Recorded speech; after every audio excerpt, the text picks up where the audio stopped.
ընթացակարգ եւ այլն գոյություն չունի։ Հայոց Հայրապետն ընտրվում է ցկյանս, Հայոց Հայրապետին ընտրում է ազգային եկեղեցական ժողովը եւ որևէ մեկը չի կարող նման պահանջ ներկայացնել։ Այսինքն ըստ էության կարող է ներկայացնել, բայց այդ պահանջը առ-ոչինչ է։ Հայոց Հայրապետին հրաժարեցնելու մեկ պատճառ կա, եթե Հայոց Հայրապետը մեր եկեղեցու ուղղափառ եւ սուրբ դավանությանը հակառակ դավանանք սկսի քարոզել, բայց փառք Տիրոջ, մենք ունենք նախանձախնդիր հայրապետ, ով իր գահակալության 20 եւ ավել տարիների ընթացքում սրբությամբ եւ նախանձախնդրությամբ պահել է, պահպանել է հայոց եկեղեցու սրբազան ավանդությունը, հայոց եկեղեցու ուղղափառ եւ սուրբ հավատքը, վարդապետությունը, որևէ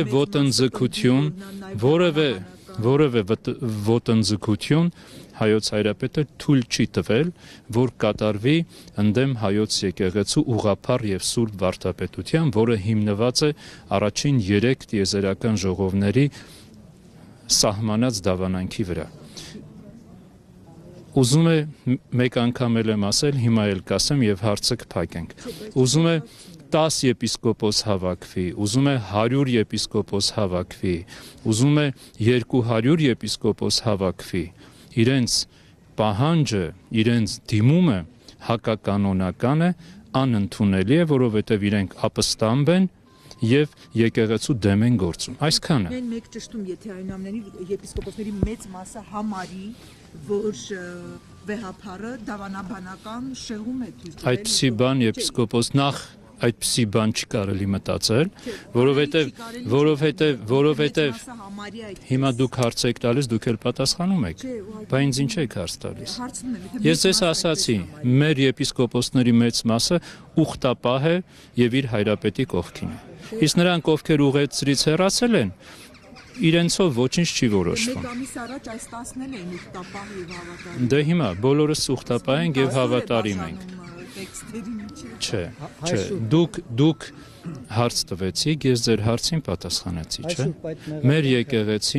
եկեղեցին աստվածային կառույց է,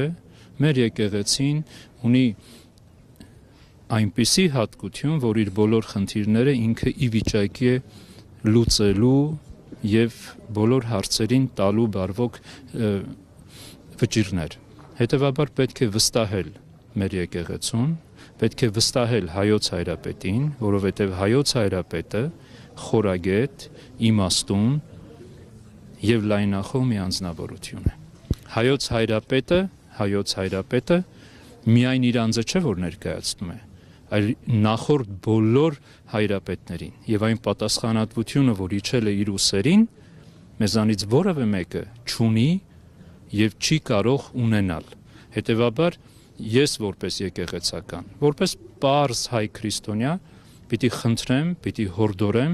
իմ եղբայրներին, իմ ազգակիցներին, իմ հավատակիցներին վստահելու ազգընտիր եւ Աստծո օծյալ հայոց հայրապետին։ Եվ համբերությամբ եւ սիրով սպասելու, թե ինչ վճիռներ կկայացնի Սուրբ Էջմիածինը։